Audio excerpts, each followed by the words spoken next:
Hi, friends. I'm Andy Green, and I'm intact.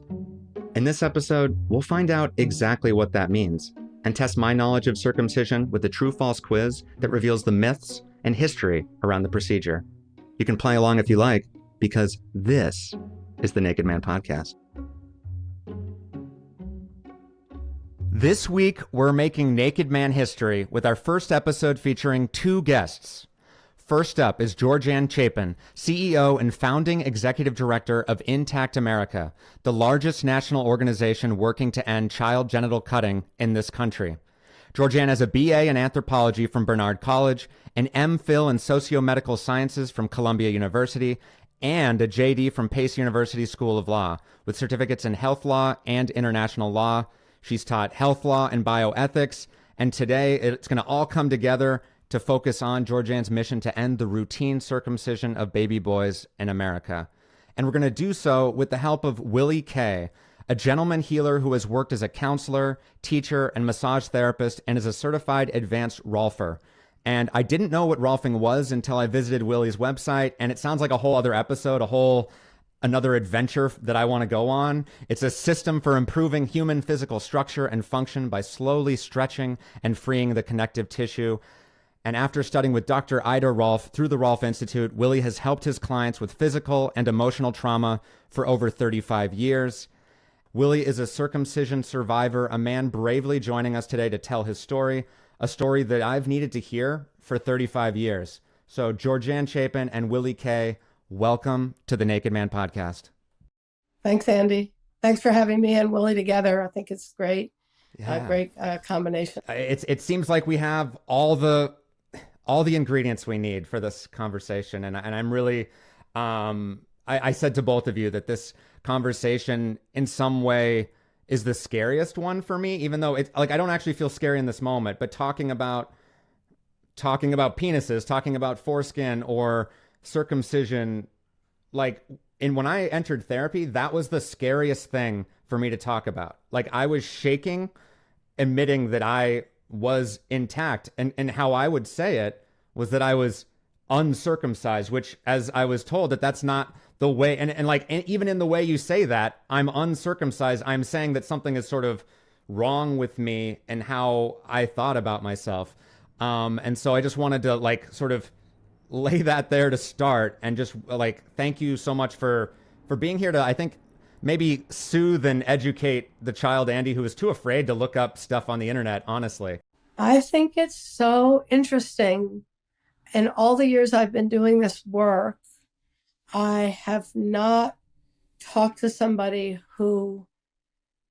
I've talked to people who were, made fun of for being intact, or made to feel like a little freaky. But what you describe as a source of trauma, I really have not had. I've heard from a few individuals, but to take this public as a topic, I think we're going to be astonished at the response. I'm sure there are going to be a lot more people who are going to want to pursue this than has ever been done before. Yeah, I mean, it was a secret that I had. It was I didn't know anyone, because my parents or my dad was circumcised, and my grandfather was, and it was just not talked about. So there was just sort of this, I just felt different. And then the messaging I received from, it's all over the place, movies, TV, and just classmates, friends. To this day, people on my softball team or something will make a crack about foreskin, and I, will feel shame if I don't speak up, but I also am I don't necessarily know if I really want to start a thing right now, but we're going to start it right now. Heck yeah. So you have not seen this quiz, is that correct? No, I have not seen the quiz. I didn't no cheating here. I am. Okay, awesome. So the number one is the true or false question. True or false? Circumcision was once promoted in the United States to prevent young men from masturbating. True. Correct. Yes. So William Harvey Kellogg, the guy who invented cornflakes, was a Seventh-day Adventist who promoted circumcision to discourage young men from pleasuring themselves. And he was so zealous against masturbation that he advocated amputating a boy's foreskin without any anesthesia, and also recommended applying carbolic acid to the genitals of young girls to keep them from masturbating. And this was during the Victorian era, the mid to late 19th century into the 20th century. True or false? Circumcision is just a little snip. That seems like messaging that I've been led to believe, but I think I'm going to say false. Well, that's correct. The foreskin is firmly attached to the head of the glands of the penis, and it must be pried away before it can be cut off. You can imagine removing a fingernail from the finger. It's similar to that in terms of the alteration of the tissue. God, that's what, like, just a fingernail is like my worst nightmare of like losing off. And then we're talking about the penis, the most sensitive area I can think of.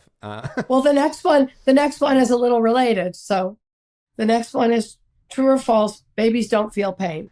Oh, that seems like a big false. Babies feel pain. They got to. We all feel pain. What?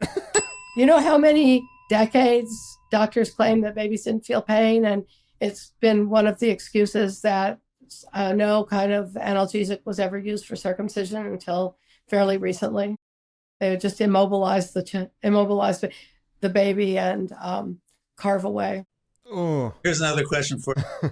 The American Academy of Pediatrics recommends circumcision. True or false? Based on my modicum of research, this one feels like an in-between, and that they like recommend their parents make the decision with the doctor. I don't know if it's necessarily like, but it's definitely not said not to do it, which is, and it's sort of basically seems like afraid to make a stance or opinion. So, but I guess I'll just say true because they're not saying no. Is that a clear answer? It's false. No medical society, including the AAP, recommends circumcision. The AAP stated the benefits slightly outweigh the risks. However, the AAP itself has admitted that it has never systematically studied the risks. So you're right. They make it the parents' problem. How do they study the benefits outright? Like if they haven't studied the risks, that's like the most boneheaded sentence I've ever heard. Yeah. Oh man. Boneheaded. That's a technical term. You're exactly right. Yeah. No, I have many degrees as well, Georganne. A bachelor's degree in sports sciences, actually. But yeah.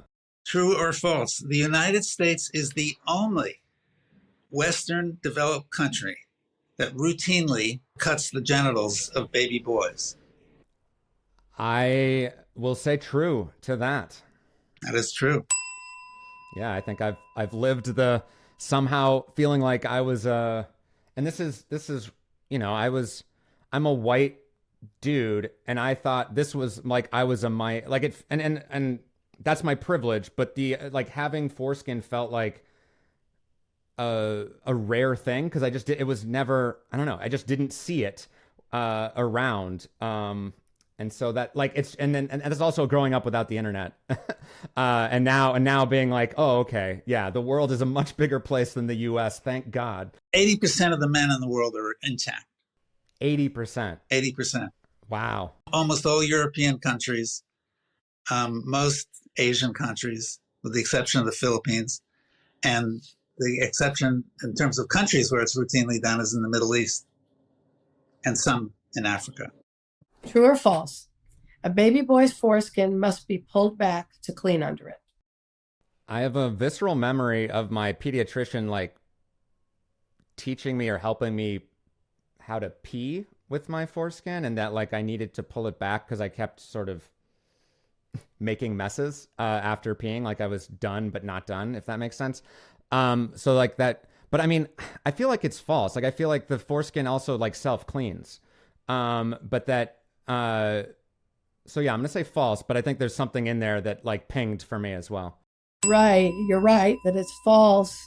And if you think back to what we were saying about the foreskin being firmly attached to the head of the penis, even the American Academy of Pediatrics tells parents nobody should ever forcibly retract the foreskin. So the foreskin's attached to the head of the penis. It'll loosen naturally, and there's no need to clean under it any more than you would pry under your fingernail to clean. And because it's painful and can create permanent damage, nobody but the boy himself should ever retract his foreskin. So I don't know the content of what you were taught. It's pretty disturbing what we hear, that retracting the foreskin is kind of doctors and nurses kind of insist on it, even though the Pediatric Association doesn't recommend against it. They prescribe it. So, Oof. A cut penis is cleaner than an intact penis. True or false?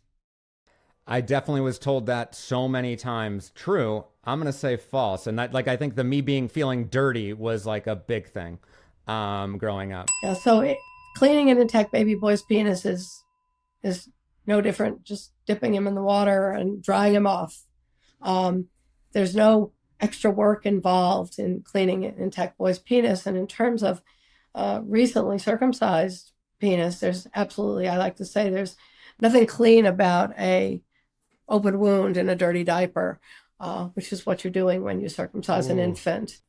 So along the same subject, true or false, the foreskin protects the glands, which is the head of the penis, from losing sensation as one ages.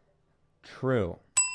There you go. I can attest to that. And it's now where I've gone from, going from a 16-year-old that was dreaming of circumcision. Can you even imagine that? Like, that was my fantasy. To now being like, oh, that's I'm feeling more things. And it's also, protecting me from so what other things. Happens when you cut off the foreskin is you turn the glans penis, the head of the penis, which is meant to be an internal organ, sort of like the tongue is an internal organ protected by the lips of the mouth, right? And you're turning it into an external organ. So it dries out, it rubs against clothing or anything else, loses its natural moisture, and eventually it becomes keratinized. It develops kind of a thin layer of callus and loses sensation. So you've really undermined nature and the entire purpose of the foreskin. Yeah, the idea that we need to change things immediately upon giving birth, to me, it's just so upsetting. That is very upsetting. So another question, true or false question, circumcision protects men from HIV, AIDS, and STDs. I believe that's true.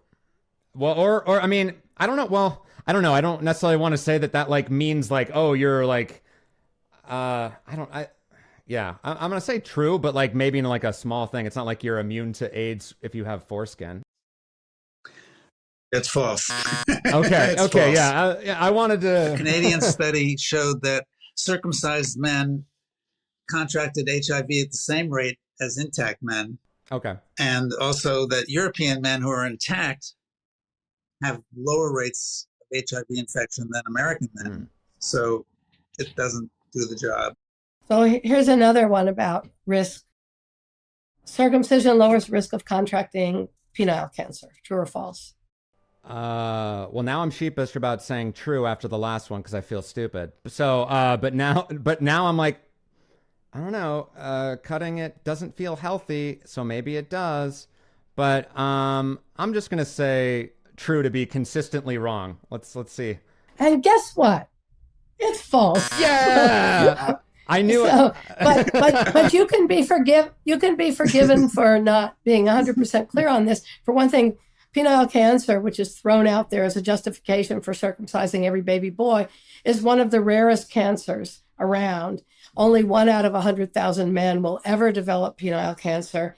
And the American Cancer Society itself does not recommend circumcision as a preventive measure.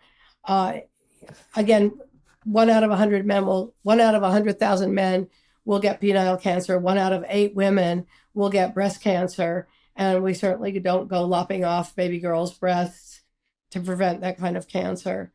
So that one is false. And really, I consider one of the red herrings that gets thrown out there. So, true or false? I bet you get this one right. Sex is more pleasurable with an intact partner. True. Correct. I mean, I wouldn't know otherwise, but yeah. Increasingly, more and more American women are realizing as they get more experience and learn more that literally a partner with who has been circumcised is literally missing something. It doesn't mean that can't have pleasurable sex, but without the foreskin, men tend to have to need more friction to make up for a desensitized glands, and a frequent complaint of women in this country is that their lovers pound them, and there's a lot of criticism of women for being too dry, and a circumcised penis is drier than an intact penis. So a lot of the common complaints that women have about sex that American women have about sex have to do with circumcision. And that's a very classic men United States thing to make it the woman's problem. Right. So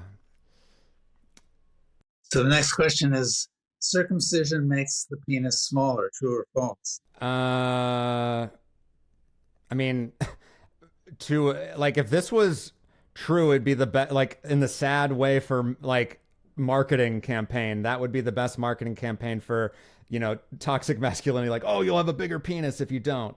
But I mean, I don't know. It feels, you'll have a bigger penis or a smaller one if you circumcise. I mean, I'll say true. That feels like you're having less skin. Yeah, that's true. The statistics are 4 millimeters less wide and 8 millimeters shorter than the average intact penis.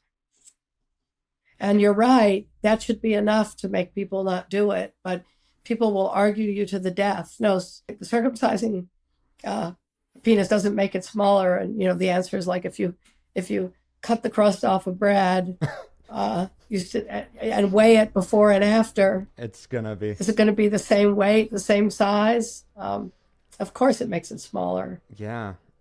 Okay, the last one we're going to ask you is, and I'm going to put in a qualifying word here. We'll see what you say. Circumcision is relatively safe. Well, I don't know the statistics of how many circumcisions lead to, I mean, I would say, if the medical association says like it's whatever, that it is seen as true, it's relatively safe. But I think we're proving that it's, maybe not so much, especially the psychological elements that I think we're going to talk about going into it. I don't know. I feel like I walked around that one. Well, but, it's understandable that you would, because really we're gaslighted about that. We're told that it's benign, it's routine, it's just a small procedure. We don't use the words snip. Circumcision's not safe. Approximately 100 babies a year in the U.S. die from circumcision.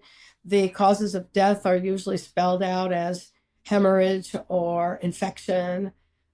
What's a newborn baby doing hemorrhaging from an open wound? Like, where did that happen? So the cause of death is usually covered over. Yes, 100 out of 1.4 million is not a huge death rate, except if you think that every single one of those circumcisions was completely unnecessary. And then infection, cosmetic complications, too much skin removed from one side, not enough from the other side.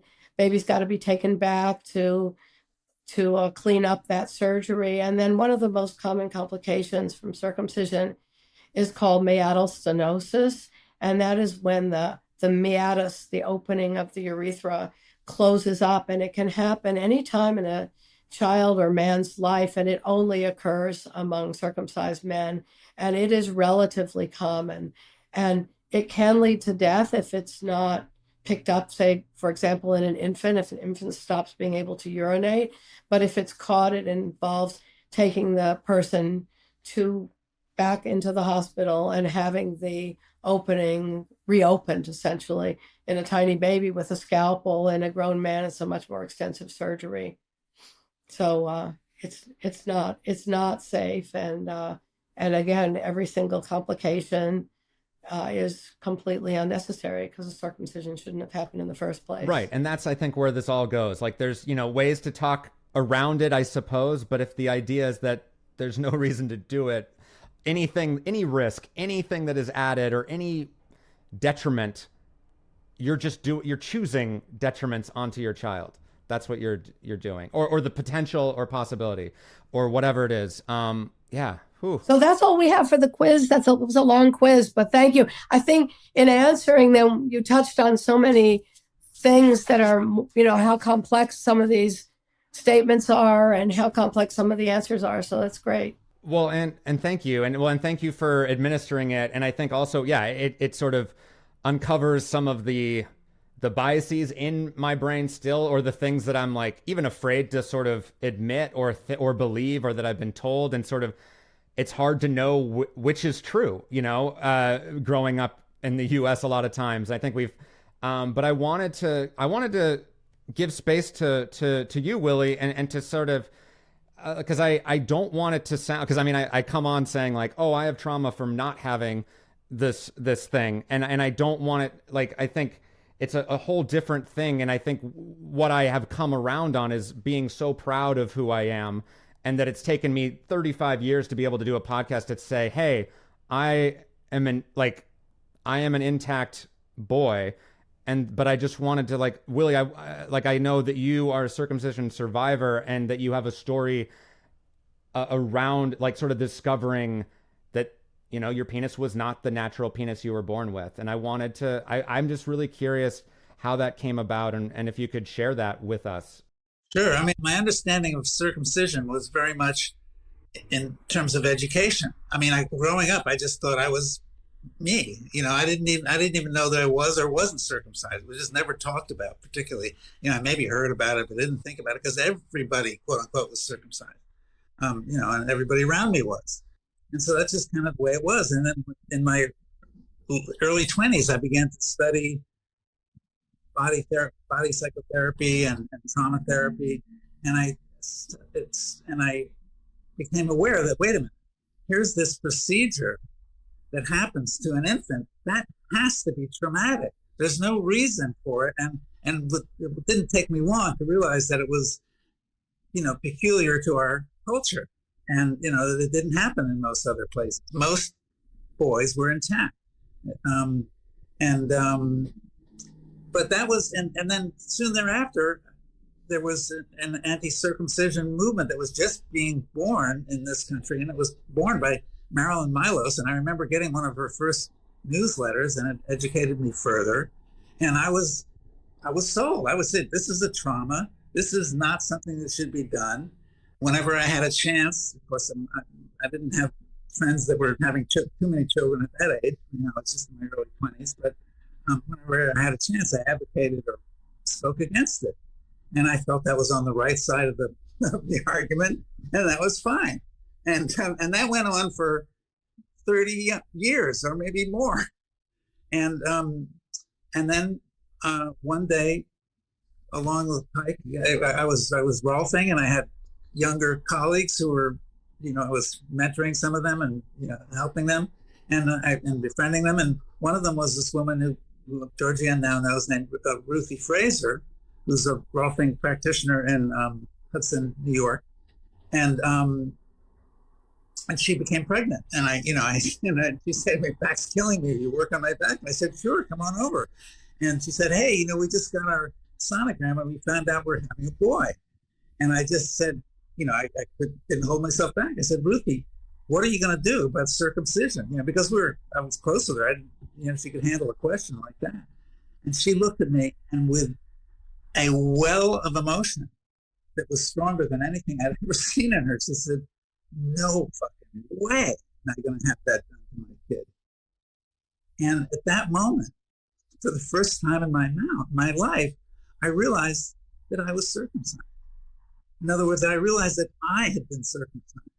I knew I was circumcised, but I suddenly realized the level of the effect of that trauma. And that was when I became an intactivist. That was 8 years ago.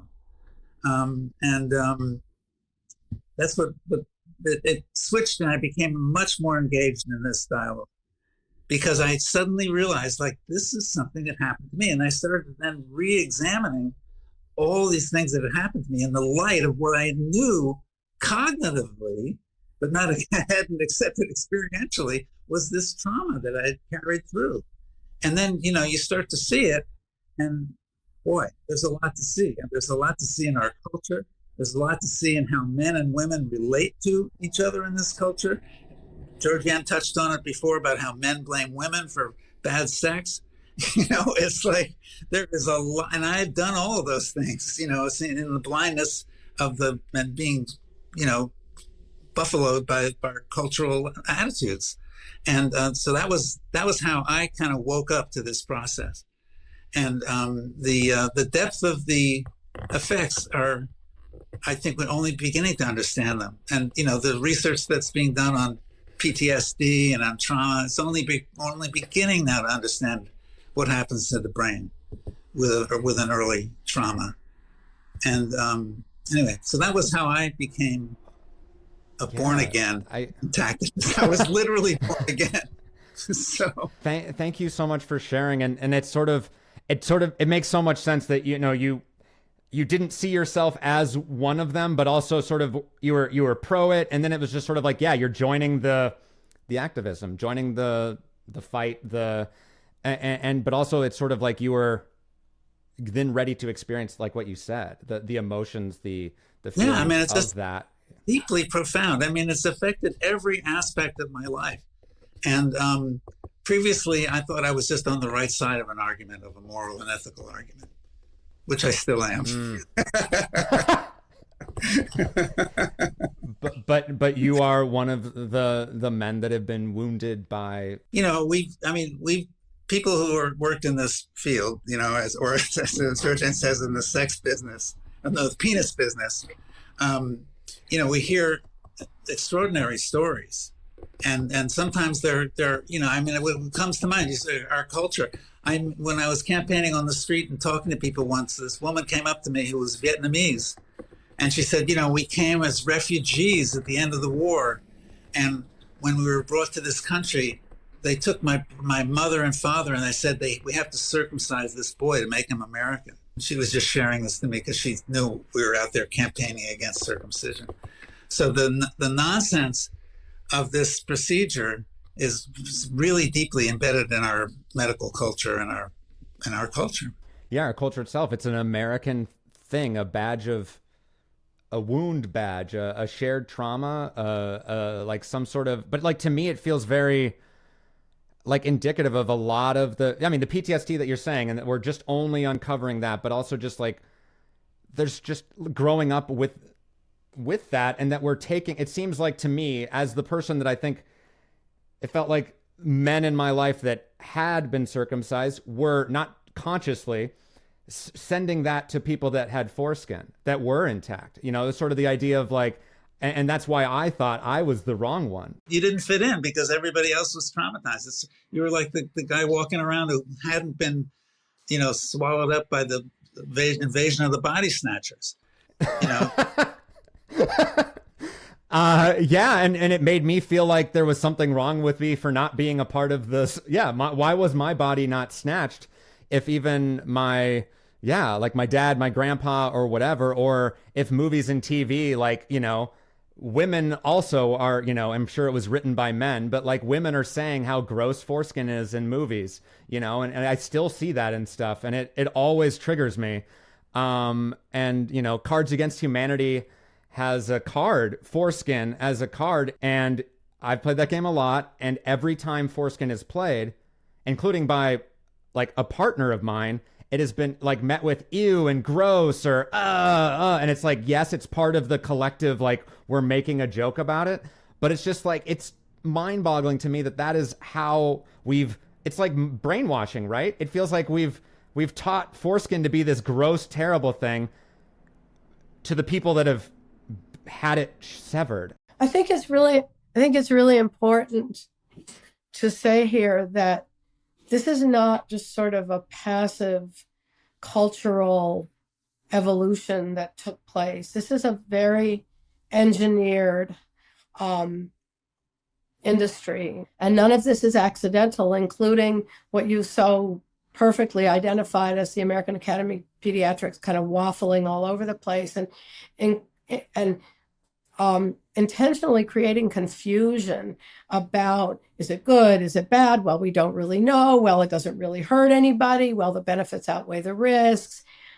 In the meantime, you're talking about 1.5 million boys, nearly 1.5 million boys being assaulted every single year in this country. And when now, as you also correctly observe, the pediatricians, the trade association has made it supposedly the responsibility of the parents to decide, because, you really can't be 100% sure, like sort of like climate change. Well, we don't really know. And sort of like ingesting sugar. Well, sugar isn't that harmful for you.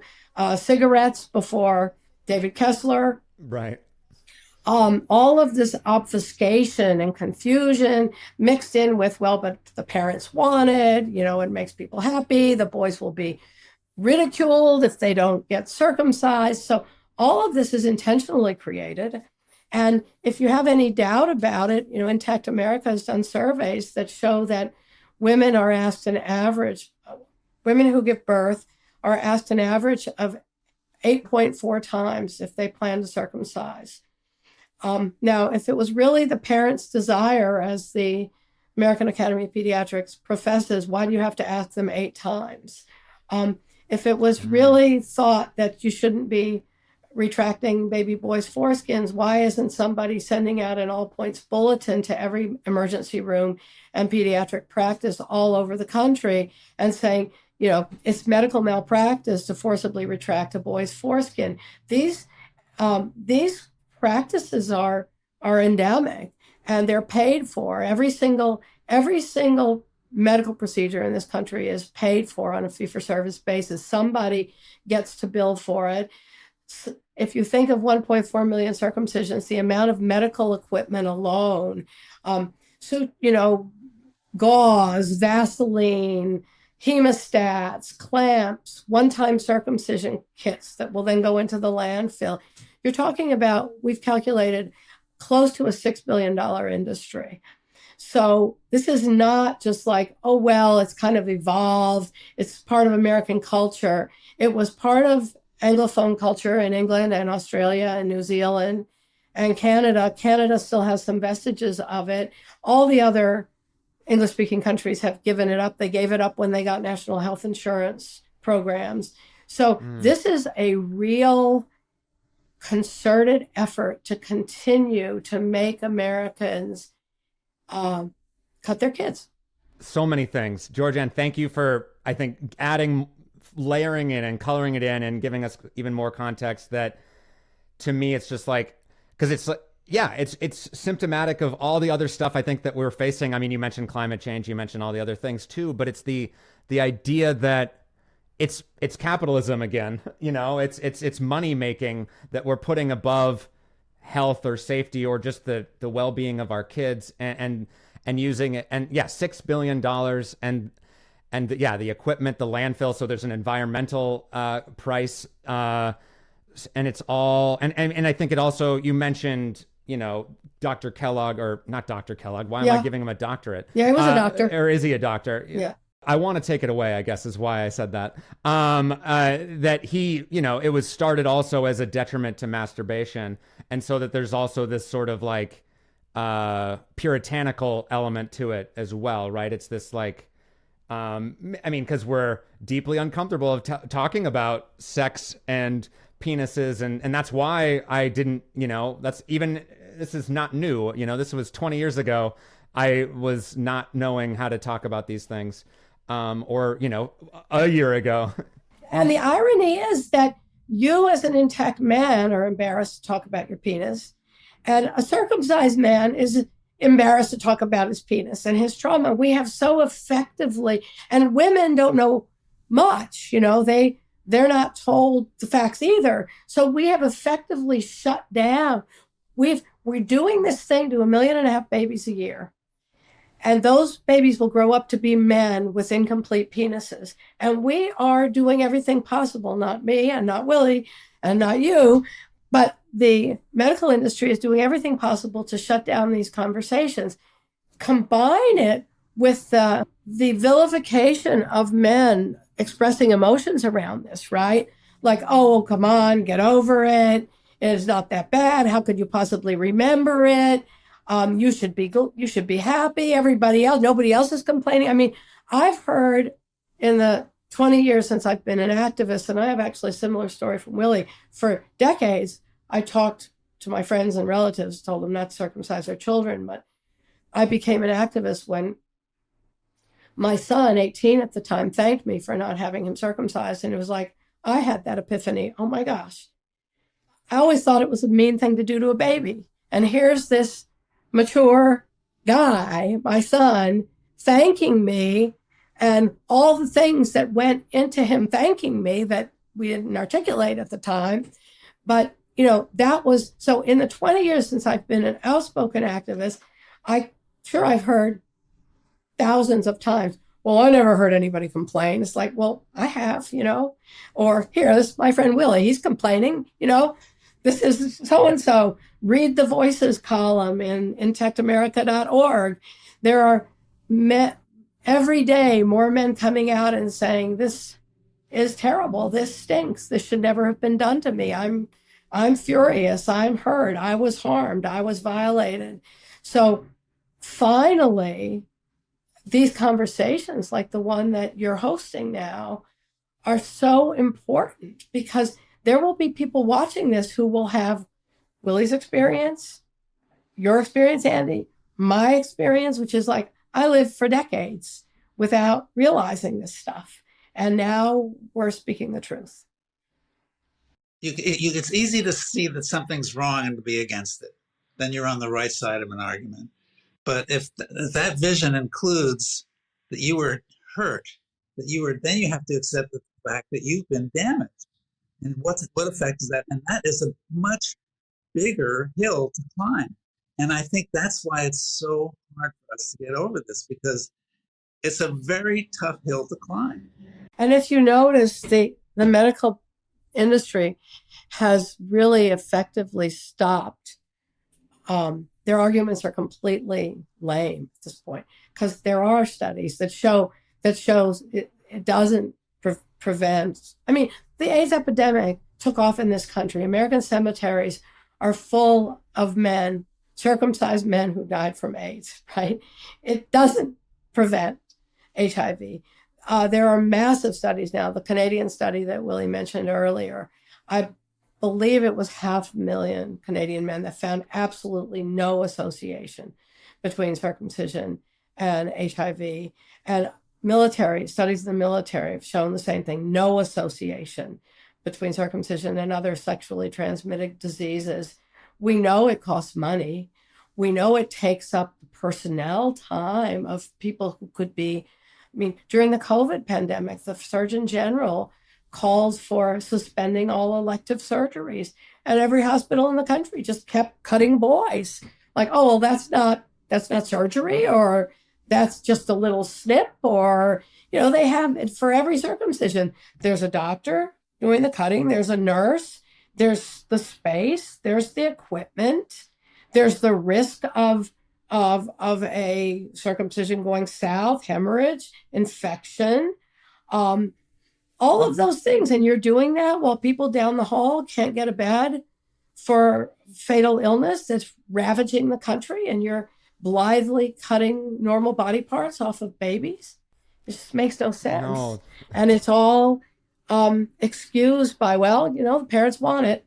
Obviously, this goes deep. This conversation, it connects to all the other conversations we're having in this country and in the world. And to me, it speaks to even why I had started this show, of it came from a nugget of being like a lot of shame and hatred about who I was as a man, and as just a white man, a straight white man. And as I've gone into this, I now don't identify as any of those things anymore, because that's what was given to me. That's not how, and the idea that we now, this is one thing, like, that we have been hurt, we have been wounded. There are all these different messages we're getting on, and this is just part of it. And it feels like, yeah, foreskin feels like an easy one to avoid or to run away from, circumcision rather.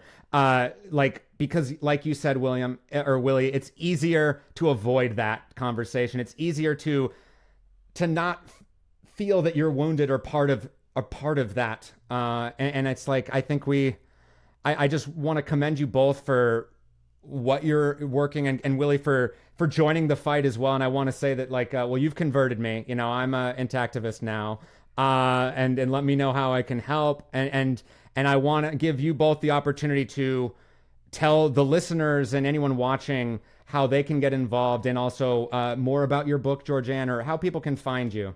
I wrote a memoir. It's going to come out in February 2024. It's called This Penis Business, and it came from a friend of mine asking me how I got into this penis business.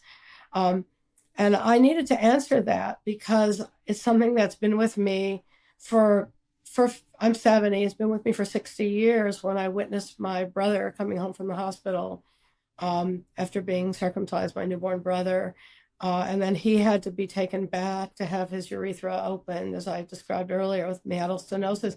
And of course, I had no words for any of this, but I remember seeing his bloody penis, and I remembered what my mother looked like when she brought him back after that second surgery. And so something that really haunted me for my whole life. And when my son was born, I was close to 30 and never crossed my mind. I sort of would have had the same response that Ruthie Fraser had, which is, not over my dead body. Is he gonna? No one's gonna cut his penis. In writing the memoir, I knew a lot of things that I would be talking about and uncovering, but what really kept revealing itself to me was the extent of the trauma in this country.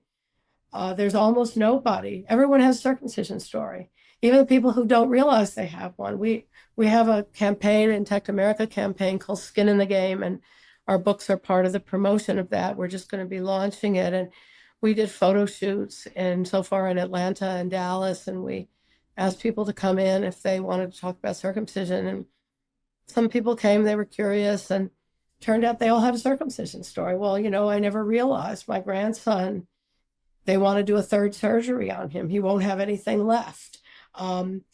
My son, when we brought him home after the circumcision, it was, he didn't stop crying for 3 months. He cried after every diaper change.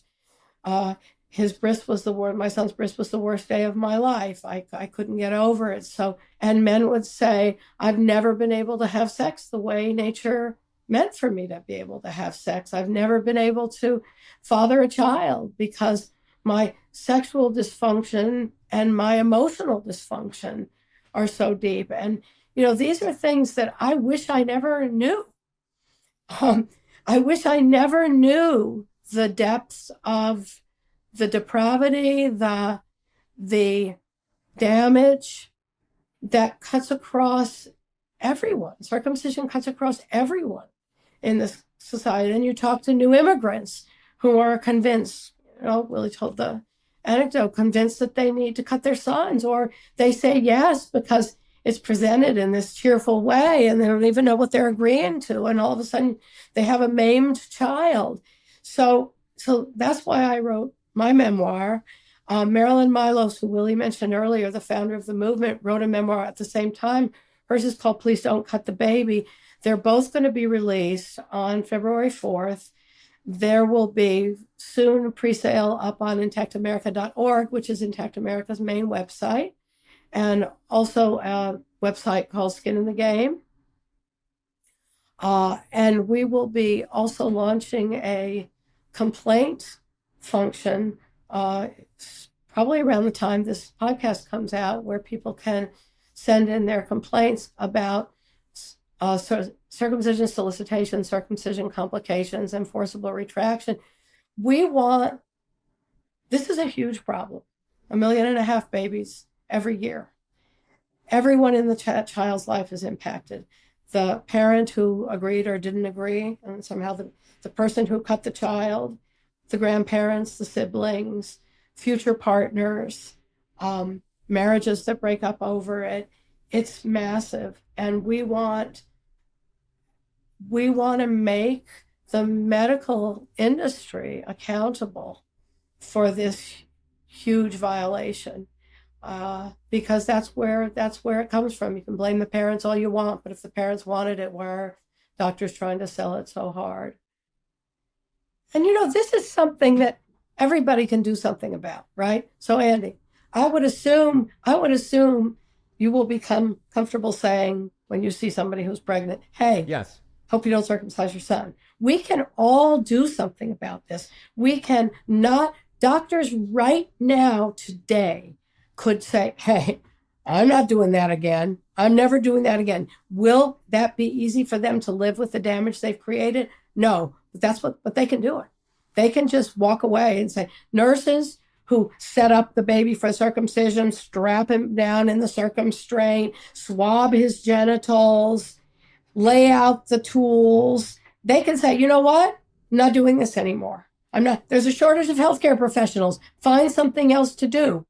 You have no excuse for circumcising your son, for facilitating a circumcision, for encouraging a circumcision, soliciting a mother to sign a so-called consent form. No one has any excuse for performing circumcision on a newborn baby. It is absolutely, there's no justification, no argument for it. What possible argument could you have? Sometimes, I'm asked to be on a show, where they want a fair and balanced debate. What are they going to put me up against? It's like doing a show on sex trafficking and inviting the trafficker on the show. They're going to put a doctor, next to me who's going to say, well, after all, we cut the umbilical cord. What's the difference? It's like, are you kidding? Yeah. Did you really say that? So there is no justification, absolutely none, not anything that excuses strapping down a baby and cutting off part of his penis. And you're paying somebody to cut off your son's penis. Trauma. And your parents didn't do that. You should be kissing the ground your parents walked on. I was literally going to end this with saying how proud I am of my parents and thankful and grateful for them. And I've started having this conversation with them before this, and it's already been healing. And this conversation, you two have basically been what little Andy needed 30 years ago, and what I think there's a lot of kids out there that need now still. And I think it's part of that is, this needs to be in sex ed. This needs to be in everything that we do. And I just really, I agree that things that aren't, we need to change things, and having conversations like this is step 0 and 1. And I hope it leads to more things. And Willy, Georganne, thank you so much for your time and your expertise. Really appreciate it. Thanks for listening to the Naked Man podcast. Out of 12 true-false questions, I got 9 right. Did you do any better? You probably did. Leave your score in the episode comments or tag us at NakedManPod on socials. If you want to stay naked, make sure to follow and subscribe to the Naked Man podcast wherever you get your podcasts.